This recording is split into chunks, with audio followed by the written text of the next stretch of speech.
Write in the comments where you are watching from and at what time, so I can get to know you better. To support the channel for free, don't forget to subscribe and like. The deepest truths are buried under the heaviest silence. Tonight we open a file that was sealed without review, a record of an event that officially never happened. The classified case of the K7 anomaly. Write in the comments where you are watching from and at what time, so I can get to know you better. To support the channel for free, don't forget to subscribe and like. Some doors once opened can never be closed again, no matter how quickly they are sealed. Narrator. In the silent, frozen expanse of the high Arctic, during the iciest decade of the Cold War, the world was listening. A global network of sophisticated sensors, hydrophones, and seismic arrays lay in wait. Their sole purpose to detect the telltale rumble of a Soviet missile launch or the whisper of a nuclear submarine gliding beneath the polar ice cap. Every tremor, every radio burst, was scrutinized by teams of analysts in windowless rooms, men and women trained to filter the noise of a living planet from the machinations of a rival superpower. But in the winter of 1962, a sound emerged from the static that belonged to neither. It was a signal that should not have existed. Designated Anomalous Acoustic Event 734, it was first detected by a U.S. Navy SOSUS array, the Sound Surveillance System, a deep ocean listening network designed to track submarines. The signal wasn't the familiar churn of a propeller or the ping of sonar.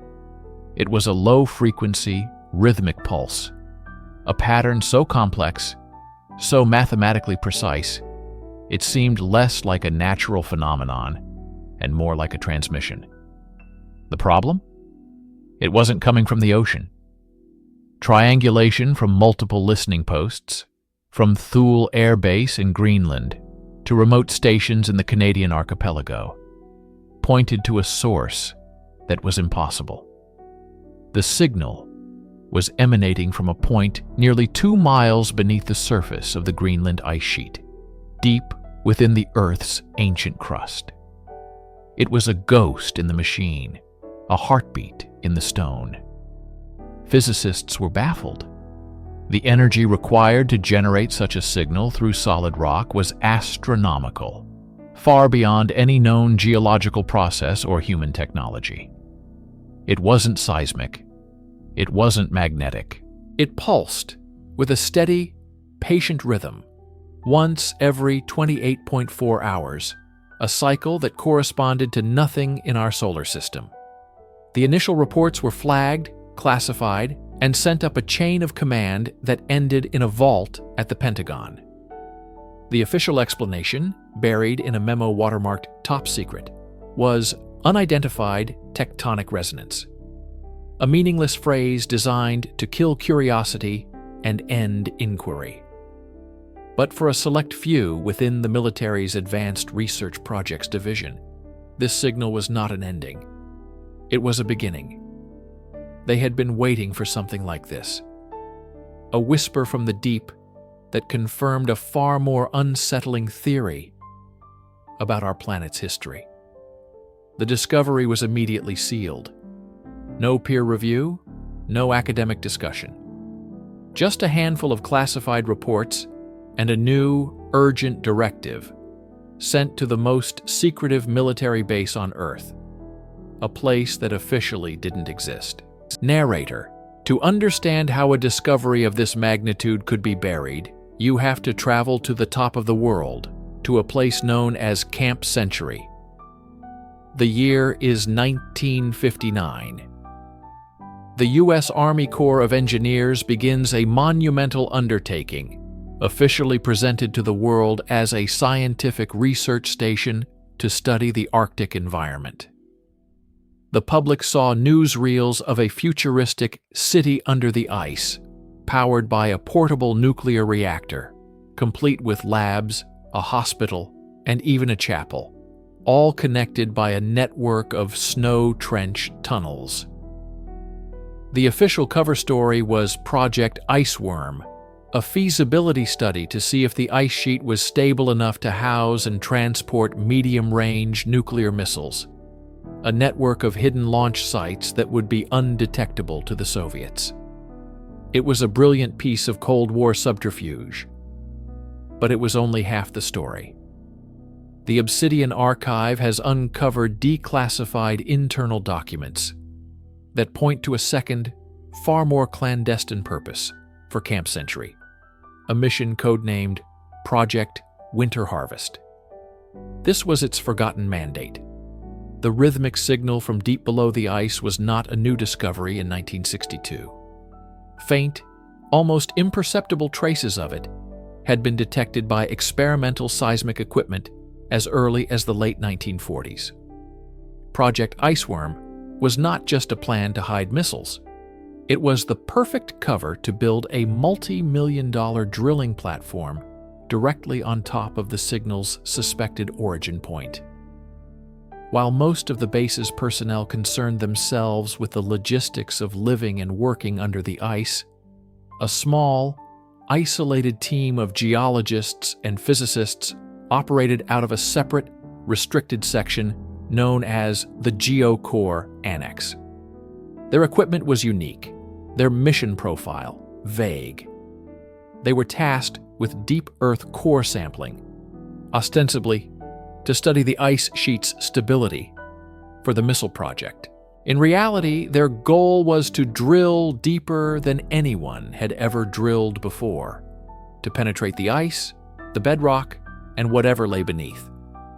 They were not just geologists. They were prospectors on a mission to find the source of a signal that defied physics. The pressure on this team was immense. They were operating in one of the most hostile environments on Earth, in total secrecy.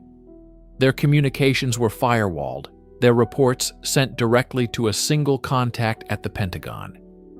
They were told they were looking for rare Earth minerals or an unusual geothermal energy source, but the nature of their specialized sensor equipment told a different story.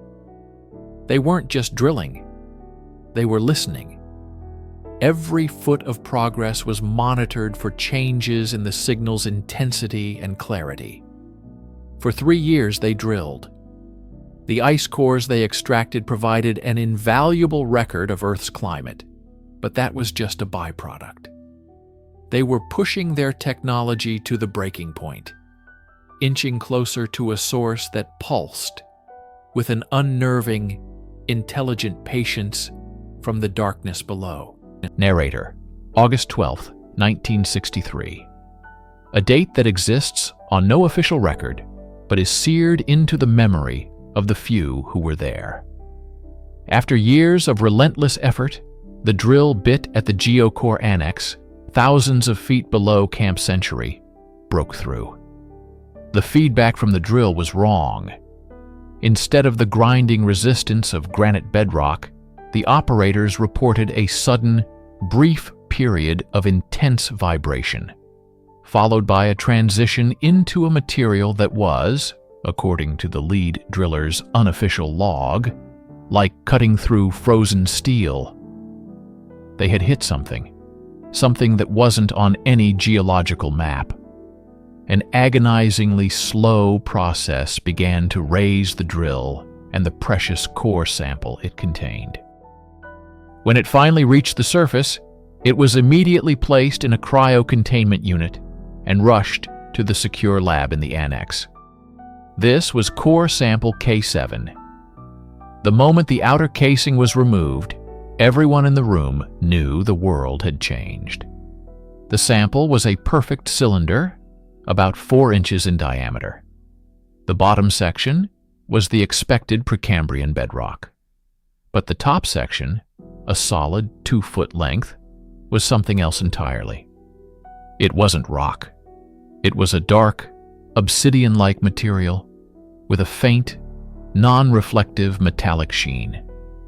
It was impossibly dense and cold to the touch, far colder than the ambient temperature of the lab, as if it were actively absorbing heat. Initial analysis was a cascade of impossibilities. The material's atomic structure was a crystalline lattice of unknown heavy elements, bonded in a way that defied conventional chemistry. It was incredibly hard. Diamond-tipped saws barely scratched its surface. But the most shocking discovery came from the electron microscope. The surface of the material was covered in microscopic etchings, channels, and patterns that were not natural formations. They were geometric, precise, and displayed a level of complexity that suggested information storage, like a circuit board forged from an unknown physics. This was not a geological formation. It was a piece of manufactured artifact. An artifact buried under 2 miles of ice that was at least 120,000 years old. But the true terror was what was found inside. A scan using experimental ground-penetrating radar revealed a cavity within the sample. Carefully, they managed to extract the contents. It was a fibrous, dark red organic mass, perfectly preserved in the sub-zero material. Under the microscope, it showed cellular structures, but they were not terrestrial.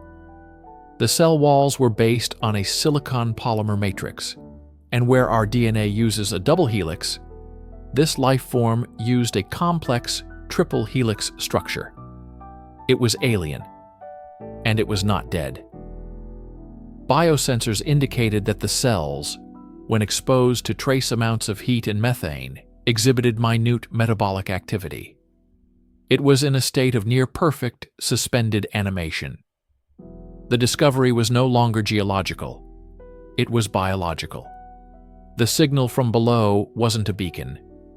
It was the vital sign of something incomprehensibly ancient sleeping beneath them. Narrator. What follows are excerpts from a personal log, believed to have been written by Dr. Eris Thorne, chief geologist of the GeoCore Annex. The log was allegedly smuggled out by a sympathetic communications officer and has circulated in the intelligence underworld for decades. Its authenticity remains unconfirmed, but its contents are chilling. Dr. Thorne, August 13, 1963. We touched it. That's the only way to describe it. K7 is not a rock, it's a shell, a vessel. The material actively resists our analysis, as if it's designed to be unreadable. We have a piece of something that predates humanity by an epoch, and we are utterly, profoundly ignorant in its presence. The biology team is in a state of controlled panic. The term triple helix is being whispered in the lab like a blasphemy. They say the cellular activity, though minuscule, is increasing. The sample is waking up. August 15th, 1963. The signal from below has changed. The rhythm is the same, but the amplitude has increased by a factor of 10. It's no longer just a whisper on our instruments. We can feel it. A low, deep thrum that vibrates up through the soles of our boots. It's a constant presence now. 2 of the junior engineers have been confined to the infirmary with extreme migraines and auditory hallucinations.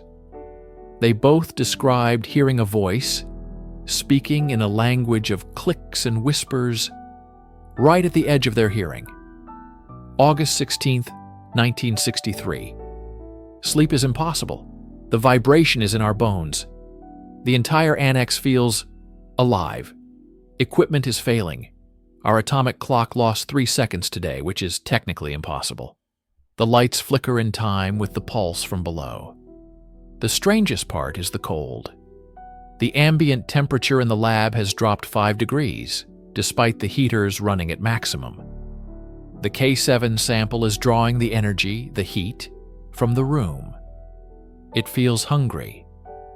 August 18th, 1963. The biologist, Dr. Eva Rostova, had a complete breakdown.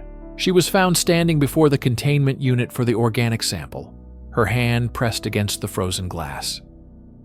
She claimed it was communicating with her, not with words, but with images, concepts. She spoke of vast, cold oceans under a black sun, of a journey that lasted eons, of a long, long sleep. She said, "We haven't discovered something. We've become its alarm clock." Security escorted her out.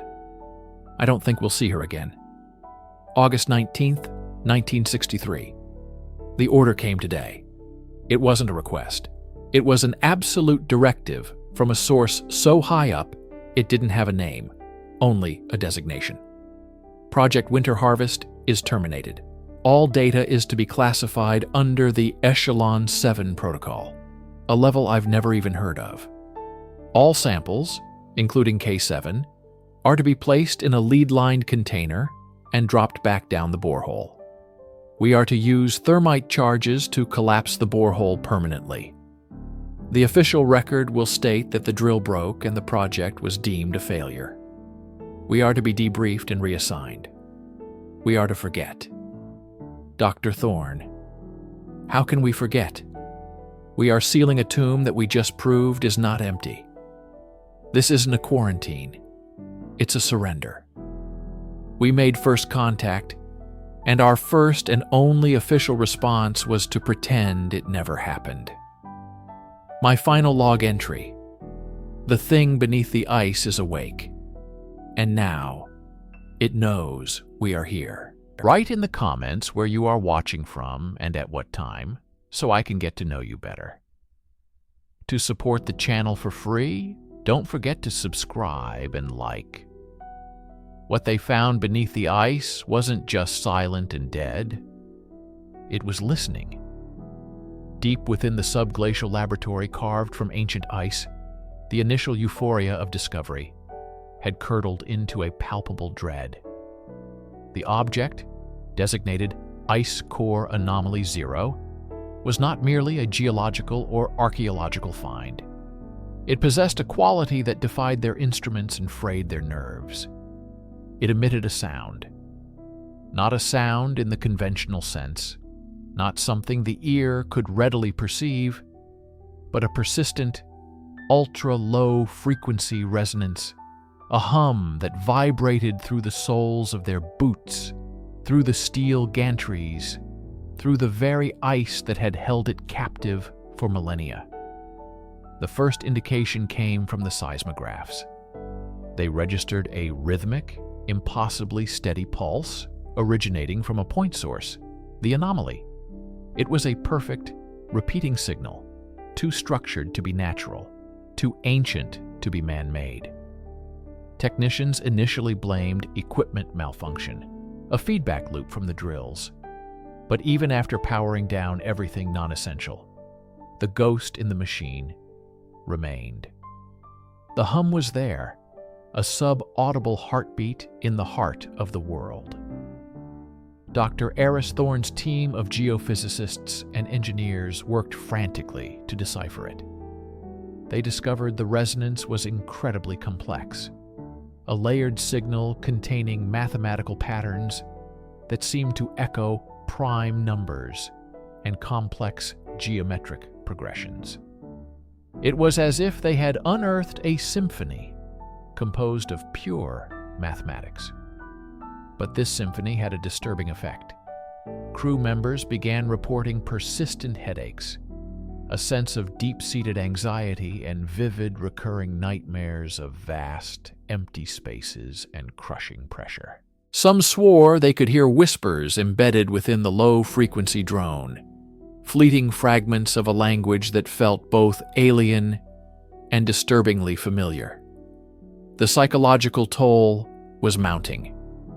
The sterile, controlled environment of the lab became a pressure cooker of paranoia. Was the resonance a byproduct of some unknown physical process, or was it intentional? Was it a message, a warning, or something far more insidious, a mechanism designed to alter the perceptions of any who came near it? The official logs, heavily redacted of course, speak of auditory pareidolia and mass psychogenic illness. But the unofficial communications, the ones smuggled out and archived by whistleblowers, tell a different story. They speak of the resonance changing, adapting. It seemed to react to their own electronic signals, subtly mimicking the frequencies of their communication equipment, as if learning. The discovery that was meant to be a triumph of human exploration was now an existential threat, humming quietly in the dark, and the decision-makers on the surface were beginning to realize that they had no idea what they were listening to. In the classified world of black projects, the official record is a carefully constructed fiction. The truth is often found in the margins, in the desperate whispers that escape the official channels. For Project Iceworm's darkest secret, those whispers belong to Dr. Eris Thorne. Thorne, the lead civilian scientist at the site, was a brilliant geophysicist, a man driven by pure, unadulterated curiosity. But his recovered communications, a series of encrypted data bursts sent to a trusted colleague at MIT, paint a portrait of a man whose scientific wonder was rapidly being eclipsed by sheer terror. His early messages are filled with academic excitement. "We've breached the pre-Holocene layer," one reads. "The core sample is anomalous, not geological. It appears manufactured, symmetrical. The implications are staggering." But the tone shifts dramatically after the resonance is detected. "The military oversight is calling it a potential strategic asset," he wrote. "They don't understand. This isn't a power source or a weapon. It's a key. It's communicating, and its language is mathematics. They want to control it. I'm not even sure we can comprehend it." Thorne's communiques become a desperate plea against the military protocol being enforced by the base commander, a shadowy figure referred to only as the Colonel. Thorne argued for a global, transparent scientific consortium to study the anomaly. He warned that treating it as a national secret was not only arrogant, but catastrophically dangerous. "The Colonel has ordered all external communication cut," a later message reveals. "He's classifying my team's psych evaluations as sensitive. He's isolating us. They think the resonance is a code to be broken. I think it's a signal that's breaking us." In his final fragmented transmission, the encryption barely holding, Thorne's desperation is palpable. "They took samples. Against my explicit warning. The biological team is seeing impossible things, paradoxical life. The resonance is not just a signal, it's an instruction set. They're trying to shut me out of my own lab. They're planning to seal it. Not for safety, for containment. They're not burying a discovery. They're burying their mistake. They're burying us. Don't let them write the history on this. Don't let them..." The message ends there. Dr. Eris Thorne's official file states he died in a tragic ice drilling accident, a hero of polar exploration. His secret communiques, the true final report on the discovery that was sealed without review, tell us he was a prophet whose warnings were deliberately buried under a mile of ice. The true horror of the ice core anomaly was not its age or its alien signal. It was the fact that it was, in some terrifying and incomprehensible way, alive. When Dr. Thorne's team, against his better judgment and under military order, finally managed to extract a core sample from the object, they placed it under an electron microscope. What they saw shattered the foundations of modern biology. The sample was composed of crystalline structures, geometrically perfect, almost like a mineral. Yet these crystals exhibited behaviors associated with life. They maintained homeostasis. They appeared to metabolize trace elements from the sterile ice melt used to contain them. And most disturbingly, they replicated. They didn't divide like cells. They grew, extending their crystalline lattice in fractal patterns, self-assembling new, perfect copies. It was a biological paradox, a life form that was seemingly inorganic. Dr. Lena Petrova, the project's xenobiologist, dubbed them Crystallophages in her secret notes. She observed that they remained almost entirely inert, dormant, until exposed to one specific stimulus: the resonance.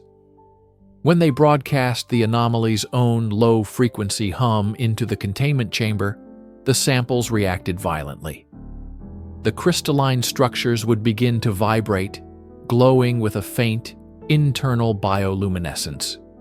Their replication rate would increase exponentially. It was as if the resonance was an activation code, a wake-up call to this ancient, alien biology. This led to a horrifying hypothesis. The anomaly wasn't just a beacon, it was a seed bank, a payload of dormant, alien life waiting for the right signal to begin its work. And the planet-wide broadcast of a similar frequency could, in theory, trigger a global event. The military saw a biological weapon of unimaginable power. Dr. Thorne and his team saw a potential planetary extinction event. An attempt to sequence the material's genetic equivalent, if it even had one, proved impossible. It had no DNA, no RNA. Its method of information storage was encoded directly into its crystalline structure, a language of atoms and angles that was utterly alien. An accident in Petrova's lab provided the final, terrifying piece of the puzzle. A small, contaminated Petri dish containing terrestrial bacteria was mistakenly exposed to the resonance. The bacteria didn't die, they were rewritten. Under the microscope, the team watched in horror as the bacteria's organic structures were systematically broken down and reassembled into the same crystalline formations as the sample. The anomaly didn't just replicate itself, it converted existing life. It was a biological plague engine. The discovery wasn't just a piece of history, it was a potential end to it. This was the true, unthinkable secret that had to be sealed without review. The end of Camp Century's secret mission didn't come with a bang or a klaxon alarm.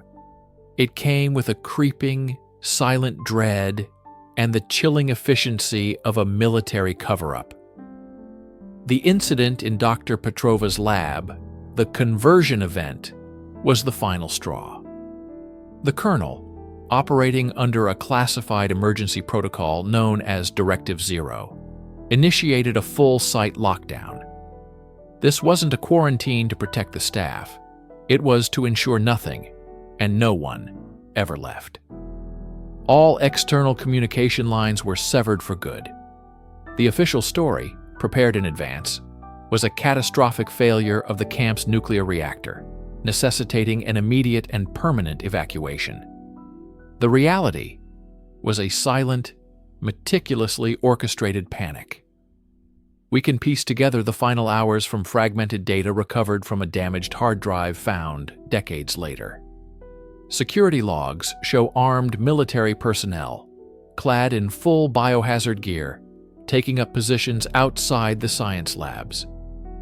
Key personnel, including Dr. Thorne and his senior staff, were escorted from their posts and placed under armed guard in their quarters. They were no longer scientists. They were containment risks. The resonance from the anomaly, as if sensing the shift in tension, reportedly spiked in amplitude.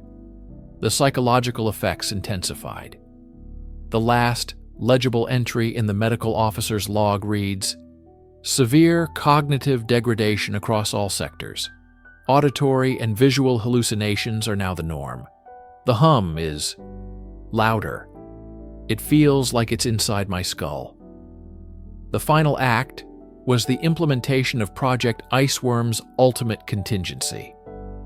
The network of tunnels that made up Camp Century was designed with strategic weaknesses. Explosive charges planted during construction for this very purpose were detonated. The plan wasn't to destroy the Anomaly, which they deemed impossible, but to bury it under millions of tons of shifting, crushing ice. It was a crude, but effective, entombment. The last radio transmission from Camp Century was not a distress call. It was a short, coded message to Strategic Air Command confirming that Directive Zero was complete. The official record states the entire facility was lost with all hands due to an unforeseen geological event. No review was ever conducted. No rescue mission was ever launched. The Discovery, with its unearthly resonance and its paradoxical biology, was sealed away. Dr. Thorne, his team, and the military personnel stationed there were all sealed with it. A final tragic secret sacrificed to prevent a truth the world was not ready for from ever reaching the surface. The ice holds its secrets, and the silent panic of Camp Century ensures that this one remains buried, humming forever in the dark. Write in the comments where you are watching from and at what time, so I can get to know you better. To support the channel for free, don't forget to subscribe and like. Some doors once opened can never be closed again. They can only be sealed. Narrator. At 04:17, Zulu time, on a Tuesday, the world grew a little quieter. Not in a way most would notice. The ceaseless hum of global data transmission continued, emails were sent, and markets traded. But in a handful of secure, windowless rooms across the globe, screens that were meant to be a constant river of information suddenly ran dry.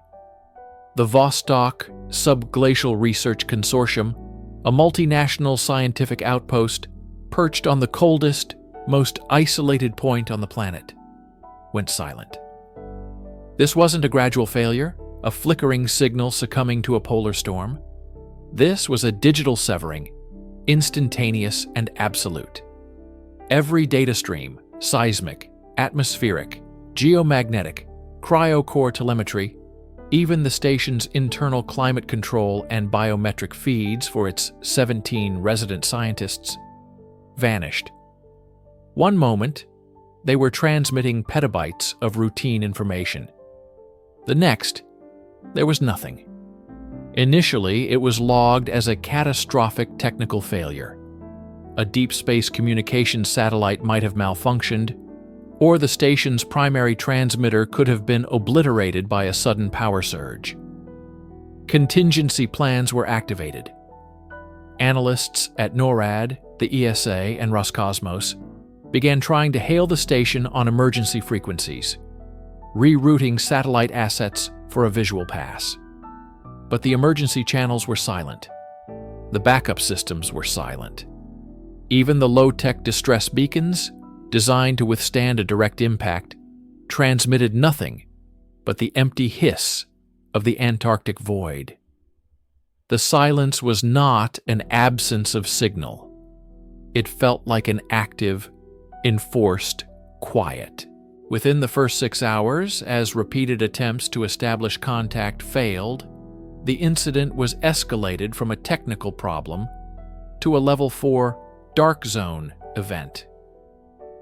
This classification, buried deep within international security protocols, is reserved for situations where a strategic asset has gone offline for unknown reasons, with potential for non-conventional hostile action. The gears of a machine far larger than any single nation's Antarctic program began to turn. Secure video conferences were convened. The language used was cautious, coded. Words like containment and information quarantine were used long before anyone knew what, if anything, needed to be contained. For the next 72 hours, a total information blackout was imposed, not just from the station, but about the station. All internal communications regarding the Vostok incident were classified at the highest level. Flight schedules for the entire Antarctic continent were secretly rewritten. A media narrative was preemptively drafted, blaming a severe and unexpected solar flare for a temporary communications outage. It was a lie, prepared and waiting, because someone, somewhere, had a protocol for this. They knew that a signal cutting out so cleanly wasn't an accident. It was a switch being thrown. The world didn't know it yet, but it had just been cordoned off from a truth it was never meant to learn. The 72-hour blackout wasn't a period of confusion. It was a head start for those whose job it is to keep secrets buried. Narrator. To understand the reason for the silence, we have to go back 73 minutes before the blackout. We have to travel 2.5 miles beneath the East Antarctic ice sheet to the tip of a thermal drill bit, winding its way through ice that hasn't seen sunlight in over 15 million years. The team at the Vostok Consortium wasn't just drilling for ice cores, they were chasing an anomaly.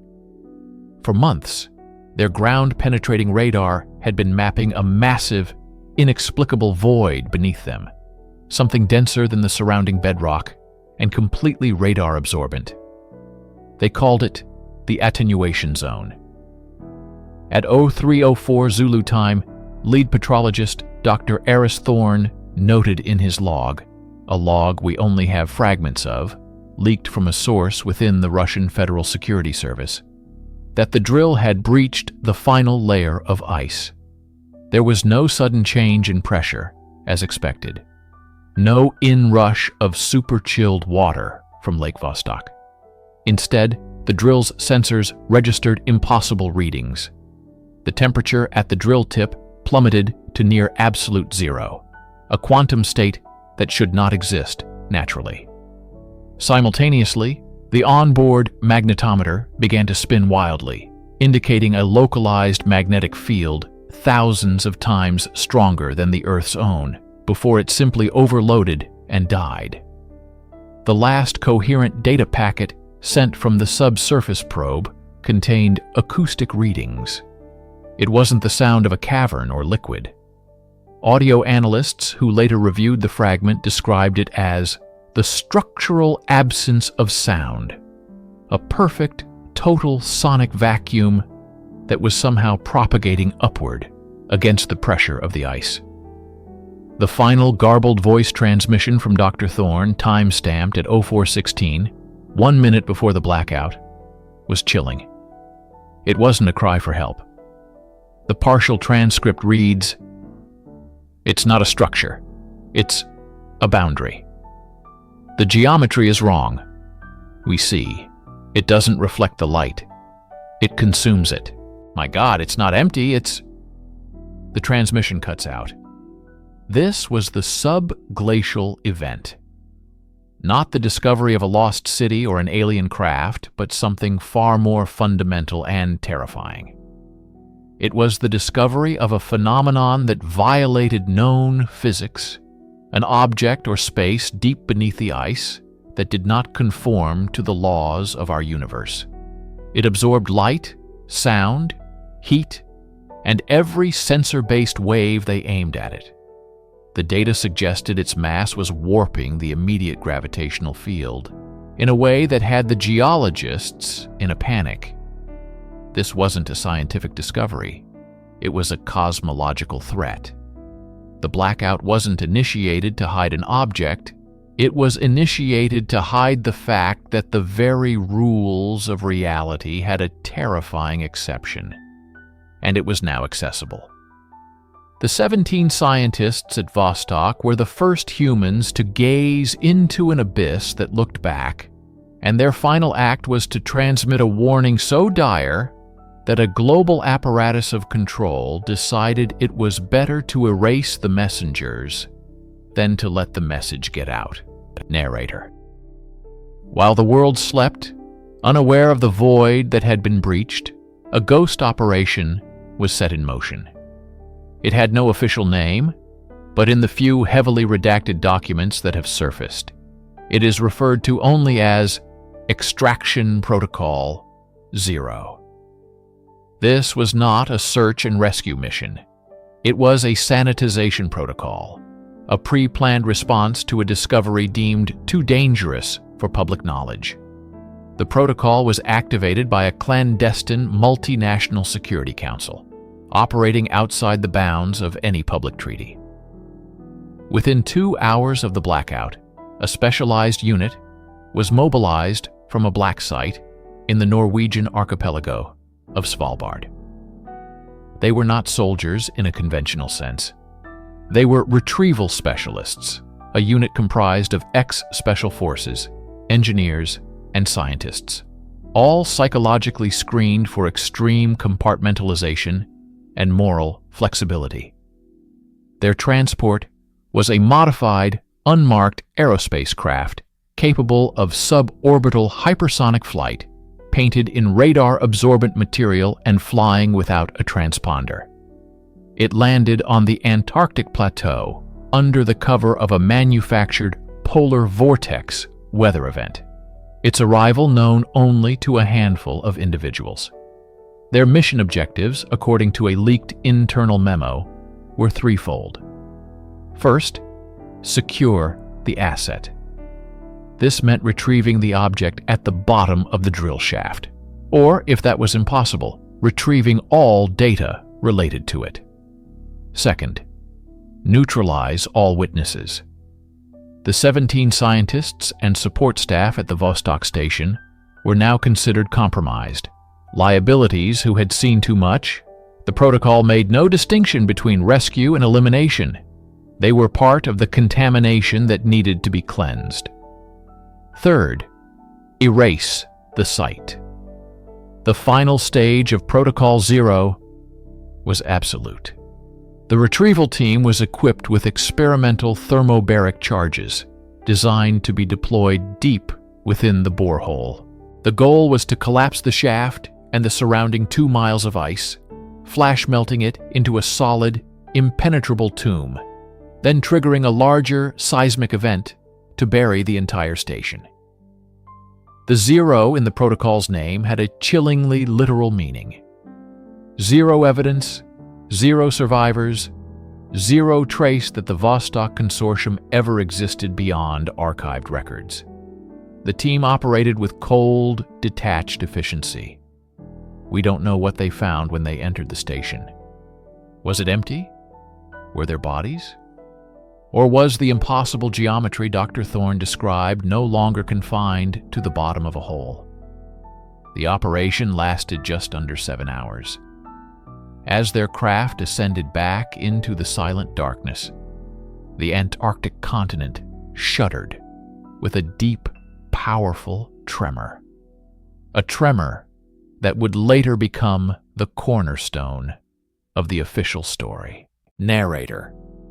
72 hours after the Vostok Station went dark, the silence was finally broken. Not by a garbled distress call, but by a sterile, carefully worded press release issued jointly by the world's leading geological surveys. The statement was a masterpiece of misdirection, dense with scientific jargon, designed to be both authoritative and utterly uninteresting. It spoke of a previously untheorized deep Earth seismic event originating directly beneath the research station. It claimed that this aseismic slip event caused a catastrophic structural failure of the ice sheet, resulting in the instantaneous collapse of the entire facility. The loss of life was tragic, the report stated, a testament to the unpredictable dangers of polar research. To support this narrative, a flood of evidence was released. Seismograph stations thousands of miles away in New Zealand and South America produced readings that, upon expert review, confirmed a significant tremor.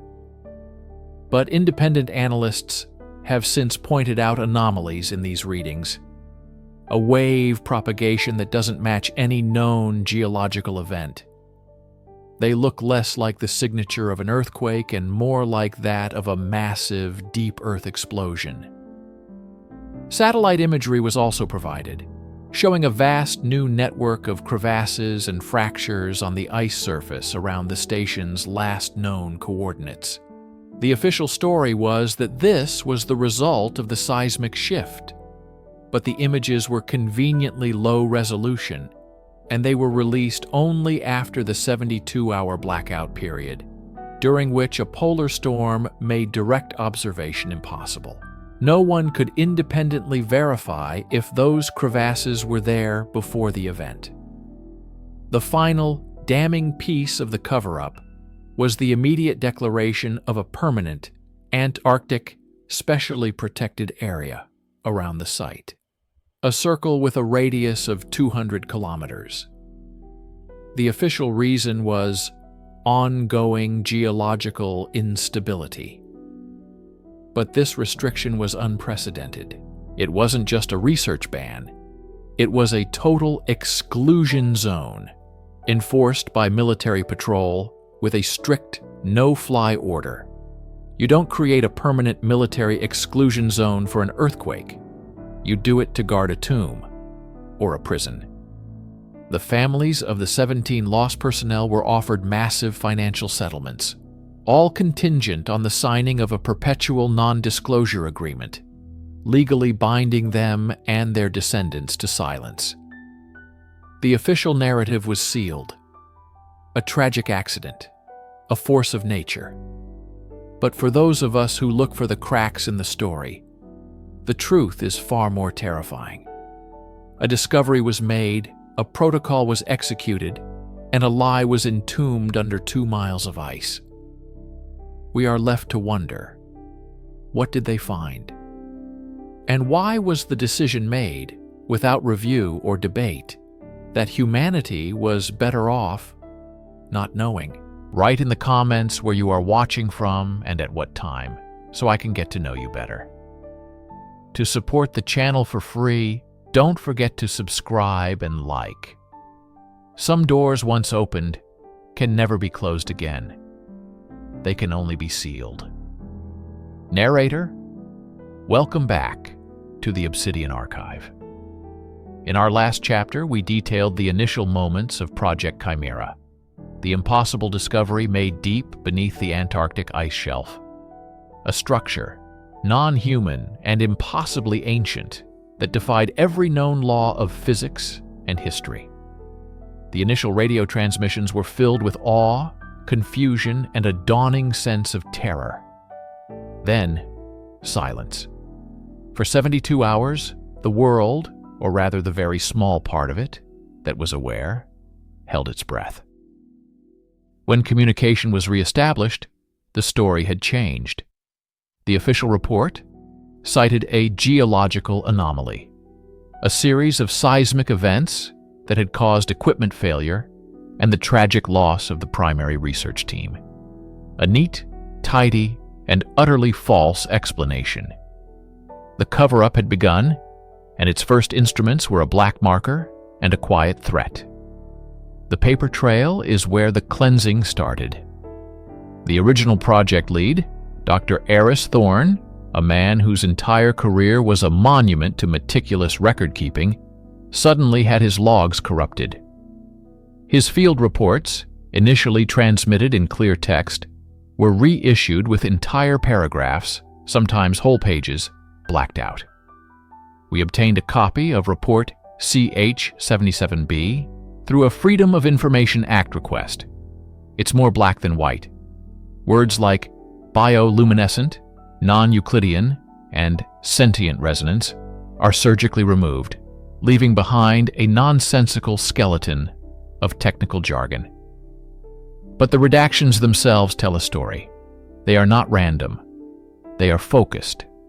They erase not just data, but concepts. They target any description of the object itself, any mention of its perceived effects on the team, and most chillingly, any reference to what the team found inside. But redacting documents is one thing. Erasing people is another. Within 6 months of the official accident, the support staff and secondary researchers attached to Project Chimera began to vanish from the public record. Not all at once, but in a slow, methodical drip that wouldn't raise alarms. Dr. Lena Petrova, the project's xenolinguist, was reported to have accepted a tenured position at a university that, upon investigation, had no record of her. Her academic profiles were scrubbed from the internet. Major Samuel Corbin, the military liaison, was listed as lost in a training exercise over the Pacific. No wreckage was ever found. His family received a folded flag and a lifetime gag order disguised as national security protocol. One by one, the men and women who knew what was really under the ice were repositioned, reassigned, or retired to places where they could no longer speak. They became ghosts in the system, their expertise and their eyewitness accounts sealed away more securely than any classified file. This wasn't just a cover-up. It was a systematic erasure of reality, a quiet, undeclared war on memory itself, ensuring the discovery remained sealed without review forever. Narrator: a lie, once told, must be maintained. The systematic removal of personnel and the redaction of initial reports was only the first phase. The second, more permanent phase was to build a fortress of false information around the truth, a sanitized archive designed to mislead and deter any future inquiry. This is the story of how they buried the discovery not under ice, but under paper. Deep within the National Archives and Records Administration facility in College Park, Maryland, is a section known unofficially to researchers as the Memory Hole. It's not marked on any public map. Here, records related to sensitive Cold War projects are stored. Officially, Project Chimera's files reside here, but accessing them is a journey into bureaucratic misdirection. The finding aids are intentionally vague. File numbers lead to empty boxes. Digital records are locked behind security clearances that seemingly no one possesses. We spoke to a former archivist who agreed to talk on the condition of absolute anonymity. Anonymous source: Chimera. Yeah, we knew the name. It was a ghost file. You'd get a request, you'd follow the protocol, pull the index card, this was before everything was digitized, and the card would point you to a shelf. You go to the shelf, find the box number, and inside, nothing. Or worse, something else. Weather balloon data from the 50s. Agricultural reports. It was a dead end by design. We were told it was an administrative error, a placeholder for a project that was canceled. But we all knew. You don't build a labyrinth of misdirection for a canceled project. You do it for something you need to hide forever. Narrator: this digital and physical obfuscation is a hallmark of the operation. In the late 1990s, as many records were being digitized, the Chimera files were subjected to a process called data cleansing. But it wasn't about correcting errors. It was about embedding them. We found evidence of a specific algorithm being applied to the few remaining digital fragments. This algorithm didn't just delete information. It subtly altered it. GPS coordinates were shifted by a few hundred miles. Timestamps were offset by several days. Key chemical analysis data was corrupted, with values changed just enough to appear as instrument malfunction rather than extraordinary findings. The goal was to make any researcher who stumbled upon the partial data to conclude it was unreliable junk, the result of a poorly managed and ultimately failed expedition. They were sanitizing the past, inoculating the official record against the truth. The discovery was no longer just sealed. Its very existence was being rendered an impossibility within the historical archive. The file became a phantom, a testament not to what happened, but to the terrifying efficiency of those who wanted it forgotten. Narrator: every ghost story needs a haunted house. For Project Chimera, that nexus of activity, the physical point where the cover-up was managed, appears to be one of the most remote and secure places on Earth, Thule Air Base, Greenland. Situated 750 miles north of the Arctic Circle, Thule is a place of strategic importance, a watchful eye pointed over the pole. It is also the perfect place to make things disappear. In the months following the official accident in Antarctica, flight logs from McMurdo Station show a series of unscheduled high-priority flights. Their destination was classified, but their flight path pointed north, a direct polar route. The cargo was listed only as geological survey samples and equipment. But these were not ordinary cargo planes. They were C-5 Galaxies, capable of carrying immense weight, flying under total radio silence, and with fighter escort, an unprecedented level of security for mere rocks and drills. Several independent aviation trackers have corroborated that these ghost flights terminated at or near Thule Air Base. What happened at Thule is pieced together from whispers, from the fragmented accounts of personnel who were stationed there between 1983 and 1985. We found 3 such individuals. All spoke of a section of the base that went on total lockdown, an area designated Hangar T'. It was surrounded by a new perimeter of armed guards, not regular Air Force security, but men in unmarked winter gear, who answered to no one on the base command structure. They were a ghost unit, protecting a secret. Anonymous Source 2. We were told to stay clear of T', period. We fueled the planes that came in, but we weren't allowed near the cargo bay. They brought in their own ground crews. The planes landed heavy. You could feel it in the tarmac. And they were refrigerated. The fuselage was coated in ice even in the dead of winter. Whatever was inside had to be kept at Antarctic temperatures. One night, during a whiteout, a crate was dropped during unloading.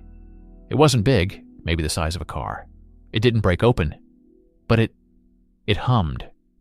A low, bass sound you could feel in your teeth, and the snow around it didn't melt. It sublimated, turned straight to vapor. They had the whole area cleared in minutes. The next day, the guy who drove the loader was gone, shipped out, no explanation. Narrator: these stories paint a chilling picture. Thule was not a burial ground for the discovery.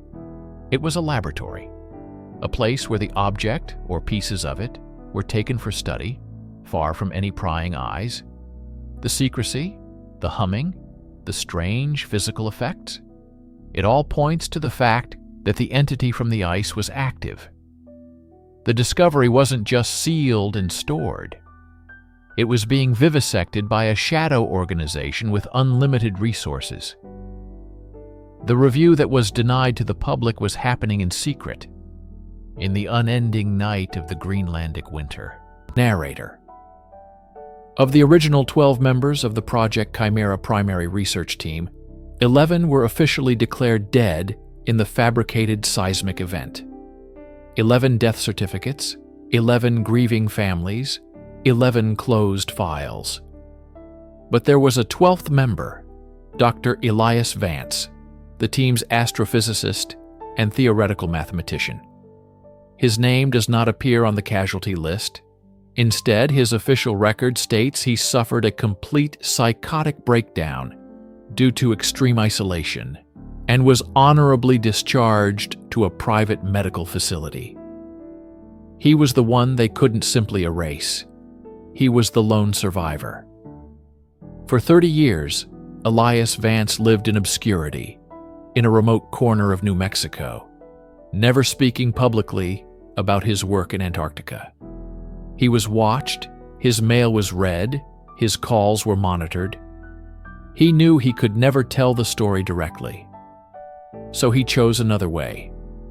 He began to hide the truth in plain sight, embedding a coded testimony within his later, seemingly unrelated academic work. It's a puzzle scattered across a dozen obscure physics journals and lecture notes. Researchers in online forums, the modern-day seekers of hidden truths, first noticed the pattern. In a 1997 paper on quantum entanglement, Vance included a dataset that, when plotted, formed a schematic unlike anything known. In the footnotes, he referenced a series of prime numbers.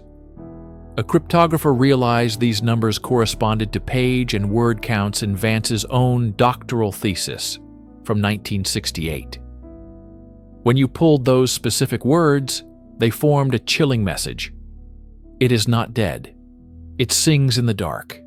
It knows our thoughts. We opened the door. This was just the beginning. Vance's work is littered with these breadcrumbs. A complex equation describing wave propagation doesn't model light or sound, but seems to model the spread of a telepathic field. A diagram of a theoretical star drive bears a striking resemblance to the glyphs the original team reported seeing on the walls of the buried structure. It's a desperate message in a bottle, cast into the sea of academia. He wasn't just recounting what he saw. He was trying to warn us, using the only language they wouldn't think to censor, the abstract language of theoretical physics. He was describing the nature of the discovery that was sealed without review. We found what we believe to be his final message, scribbled in the margins of a book in his personal library, donated after his death in 2014. The book was A Brief History of Time. Next to a paragraph on event horizons, he wrote a simple binary string.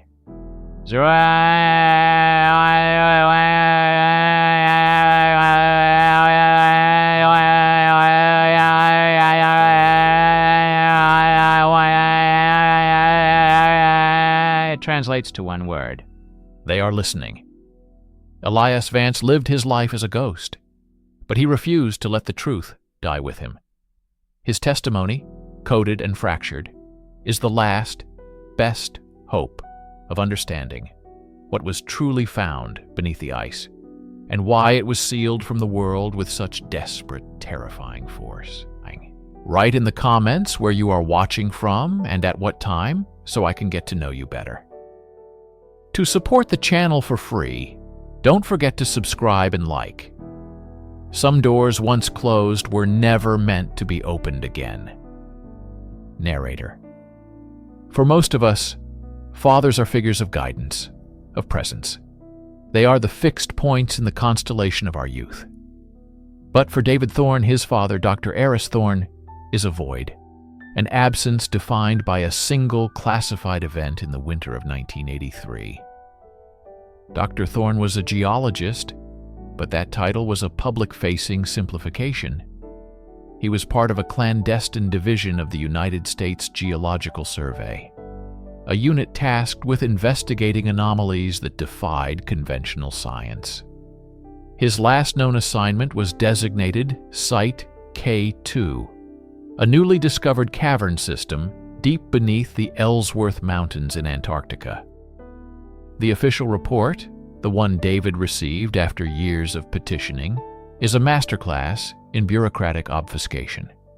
It states Dr. Thorne and his team of 4 were lost in a sudden, catastrophic, seismic event. Case closed. But David remembers the man, not the file. He remembers his father's excitement before he left, a feverish energy mixed with profound fear.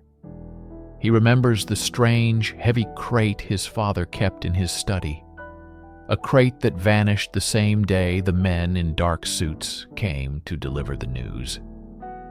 For 40 years, David has lived in the shadow of that seismic event, a convenient act of God that buried 5 brilliant minds and he suspected something else entirely. His search began not in government archives, but in the attic of his childhood home. There, tucked inside a hollowed-out geology textbook, he found his father's unofficial journal. The pages were filled with frantic scrawls, complex equations, and sketches that looked less like rock formations and more like biological architecture. The final entry, dated the day before the accident, is chilling. "The signal isn't geological," Eris wrote. "It's a resonance, a frequency. The structure responds to our drills, to our light. It's not a cave, it's a chrysalis. We have woken something up. Protocol is being enacted from the top. They're not sending a rescue team. They're sending a burial detail. They intend to seal it, without review, to entomb the discovery, and us with it." This single entry transformed David's grief into a lifelong obsession. He wasn't just searching for a father. He was searching for the truth of his father's murder. A murder sanctioned to protect a secret so monumental that it warranted burying 5 men alive. His quest has taken him through a labyrinth of stonewalling, threats, and dismissals. He has become an expert in the art of the Freedom of Information Act, only to receive documents that are more black ink than text. He has tracked down retired personnel from the project, only to be met with fearful silence or cryptic warnings to let the dead rest. But David Thorne cannot rest, because he knows his father didn't just die. He was erased. And the reason for his erasure is still down there, frozen under 2 miles of ice. A discovery that was sealed without a single independent review. Narrator: in the world of state secrets, information is not simply hidden. It is buried under an avalanche of non-information. This is the weapon of the bureaucrat: overwhelming, deliberate, and soul-crushing silence. After a decade-long legal battle, David Thorne won a significant victory. A federal judge ordered the Department of Defense to release a portion of the classified files pertaining to Site K2 and the disappearance of his father's team. When the shipment arrived, it wasn't a manila envelope. It was a pallet of 18 cardboard boxes delivered by a government courier who required a signature and offered no words. This was David's moment of truth, the potential end of his long, dark road. He set up in his garage, a space that became a command center, walls covered in maps, timelines, and photographs. For weeks, he sifted through thousands of pages, but what he found was not truth. It was a void. The government had complied with the letter of the law, but not its spirit. The declassification was a calculated mockery. Page after page was a sea of black redaction bars. Entire paragraphs, sometimes entire pages, were obscured, leaving behind only conjunctions and prepositions. The, and, with, at. The architecture of a language with its soul ripped out. The project's official name, he discovered, was not Site K2. That was a subordinate designation. The overarching operation was codenamed Project Oculus. Its mandate was chillingly vague: to investigate, assess, and contain non-terrestrial geological and biological signatures with extreme prejudice. The name Oculus, the eye, was a cruel irony, for the entire project was designed to blind the world. He found procedural documents detailing protocols that made no sense. Containment Protocol 7 Gamma involved the immediate cessation of all communications, the liquidation of all on-site data, and the deployment of a thermobaric sealing agent. It was a protocol for burying something, not studying it. The personnel files of his father's team were included, But they were sanitized, their scientific accomplishments reduced to a few dry lines, their psychological profiles heavily redacted. Only one chilling annotation remained, next to each of their names: subject to final contingency. There were no scientific readings, no geological surveys, no biological analyses. The very data that would justify the project's existence was completely absent.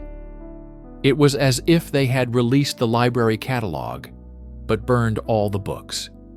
This was declassifying the void. They weren't hiding a needle in a haystack. They were showing him the haystack and claiming the needle never existed. The sheer volume of redacted material was its own message. What we are hiding is so vast, so profound, that we have had to erase almost everything to protect you from it. The experience nearly broke David. He was drowning in meaningless paper, a deliberate tactic to induce exhaustion and despair. But in the margins of a heavily redacted logistics report, he found a single, overlooked annotation, a handwritten note from a panicked quartermaster. Request for 200 liters of lithium deuteride, denied. Sub-zero preservation of specimen designated the Labyrinth is paramount. Authorization requires final Directive 7. It was a breadcrumb, but it was enough. The discovery had a name, the Labyrinth, and it was being preserved, not destroyed. Narrator. A secret, no matter how deeply buried, has weight. It exerts a gravitational pull on the world around it, creating ripples, disturbances. For 40 years, Project Oculus and the truth of Site K2 remained dormant, a cold case, frozen in time. But the Earth does not forget. And in the 21st century, our ability to listen to its whispers has grown exponentially.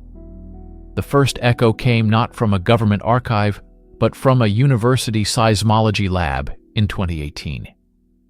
Dr. Elena Vance, a geophysicist studying Antarctic ice shelf stability, detected a strange signal originating from deep within the continent.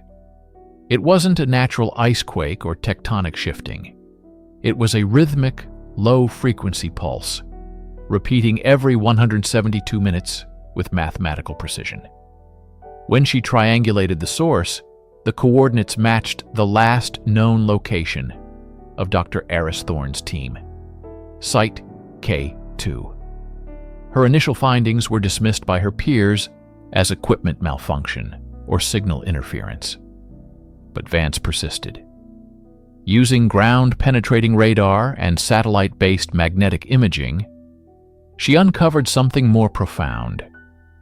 Beneath the ice, in the exact location of the pulse, was a structure. It was immense, several square kilometers in size, with a perfectly geometric, almost crystalline internal lattice. It absorbed radar in a way no known rock formation should, and it emitted a faint but persistent magnetic field that fluctuated in time with the pulse. This was the Labyrinth from the quartermaster's note. It was not a cave system. It was a thing. Simultaneously, a community of open-source intelligence analysts scouring decades of declassified satellite imagery noticed a pattern. Every few years, high-resolution thermal scans of the Site K2 region showed a momentary, inexplicable heat bloom. It was as if something was briefly powering up, warming the ice from 2 miles below before going cold again. The dates of these blooms correlated with periods of intense solar flare activity, suggesting the structure was somehow reacting to, or even feeding on, charged particles from the sun. David Thorne, now in his late 50s, found Dr. Vance's work online. He reached out, sharing his father's journal. The frantic sketches of biological architecture his father had drawn 40 years prior were a near-perfect match for the geometric structures Vance had detected with her radar. The frequency his father had called a resonance was the same rhythmic pulse she was tracking. The modern evidence was an echo of the past, a confirmation that what his father had found was not destroyed or contained. It was waiting. It was active. This new data painted a terrifying picture. The seismic event of 1983 wasn't an accident. It was a failed attempt to seal something that could not be easily destroyed. The thermobaric agent had merely put it to sleep. Now, it was beginning to stir. Its rhythmic pulse, a slow, steady heartbeat beneath the ice. The discovery that was sealed without review was now reviewing itself, and its echoes were finally reaching the surface. Narrator. Truth is not always a force for good. Sometimes it is a contagion, and ignorance is the only quarantine. Armed with Dr. Vance's modern data and his father's journals, David Thorne had one last card to play. He approached a contact, a name given to him years ago by a dying member of the Site K2 logistics team. The man was a high-level archivist, a librarian of whispers, tasked with managing the physical records of projects that were too sensitive even for secure digital networks. He was a man haunted by the secrets he kept. David presented his evidence, the journal, the satellite imagery, the seismic data. He didn't ask for answers. He asked for one thing. Final Directive 7, the authorization document mentioned in the quartermaster's note. 2 weeks later, a package arrived. It contained no note, no return address. Inside was a single, heavily worn keycard and a set of coordinates leading to a decommissioned Cold War-era continuity of government bunker in the Virginia mountains. The archivist had given him a key and a choice. Following the coordinates, David found the bunker, a scar of concrete and steel hidden in the forest. The key card granted him access to the lower levels, a place of cold, stale air and profound silence. He navigated the empty corridors until he found the designated vault. It was a room lined not with shelves, but with individual climate-controlled lockers, each bearing the code name of a buried secret. And there it was. Oculus. Inside the locker was not a stack of paper. It was a single, flat, lead-lined case cold to the touch. The case was vacuum-sealed, its surface stamped with a series of warnings in stark, red lettering. Biological exotic hazard. Temporal stability warning. Cognitohazard. Visual contact may be permanent. And finally, the most direct and terrifying command of all. Do not open, do not review, verify, seal integrity only. Final Directive 7. This was it. The unopened file, the physical, tangible core of the secret that had consumed his father and his own life. It wasn't a report about the discovery. It was likely a piece of the discovery itself, a sample of the labyrinth, a direct piece of evidence from the discovery that was sealed without review. David placed the case on a steel table in the center of the vault. The culmination of 40 years of searching was right in front of him. Everything he wanted to know was likely inside that container. The truth of what the labyrinth is, the reason for his father's death, the justification for a secret so profound it required the erasure of 5 lives and 4 decades of silence. But the warnings on the case were not bureaucratic hyperbole. They felt primal. To open it would be to break the quarantine, to unleash a truth that the most powerful men in the world decided was too dangerous for anyone to know. He stands there, in the silent, concrete tomb. His hand hovers over the latch. Does he have the right to know? Does he have the right to unleash that knowledge upon the world? Some secrets are kept not to protect the powerful, but to protect everyone else. And as the dust motes dance in the single beam of his flashlight, David Thorne must make a choice: to open the file or to become its new guardian.